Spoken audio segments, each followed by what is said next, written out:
جو میں نے پہلے آیت تلاوت کی، یا ایھا الذین آمنوا انما الخمر والمیسر والانصاب والازلام رجس من عمل الشیطان فاجتنبوه لعلکم تفلحون۔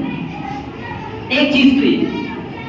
دوسری چیز یہ ہے کہ جو آدمی نشہ کرتا ہے، شراب پی لیتا ہے، اس کی 40 دن تک کوئی نماز قبول نہیں ہوتی،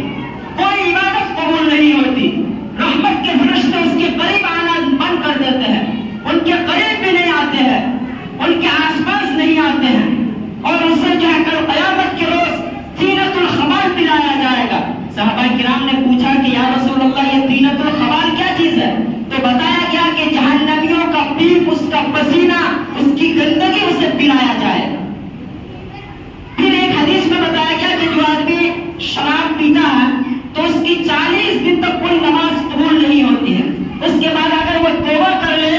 تو اس کے بعد اس کی توبہ قبول ہوتی ہے۔ پھر اگر اس کے بعد وہ دوسری مرتبہ نشے کی طرف لوٹ آئے، پلٹ آئے اور پھر نشہ کرنے لگے اور وہ نشے میں مست و مگن ہو جائے اور پھر وہی حرکتیں، وہی برائیاں کرنے لگے تو پھر اس کی پھر 40 دن تک کوئی نماز، کوئی عبادت قبول نہیں ہوتی ہے۔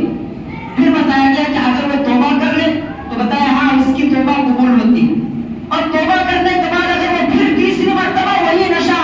اور وہی عادت لوٹ آئے، پھر وہ شراب پینے لگے، وہی نشہ کرنے لگے، وہی گانجا پینے لگے، وہی کوکین اور LSD جو ہے پینے لگے، تو پھر کیا ہوگا؟ اس کی پھر جو ہے نماز قبول نہیں ہوگی، کوئی عبادت قبول نہیں ہوگی، اور اگر وہ توبہ کر لے تو تیسری مرتبہ بھی مہلت ہے کہ اس کی توبہ اللہ رب العزت قبول کر لے۔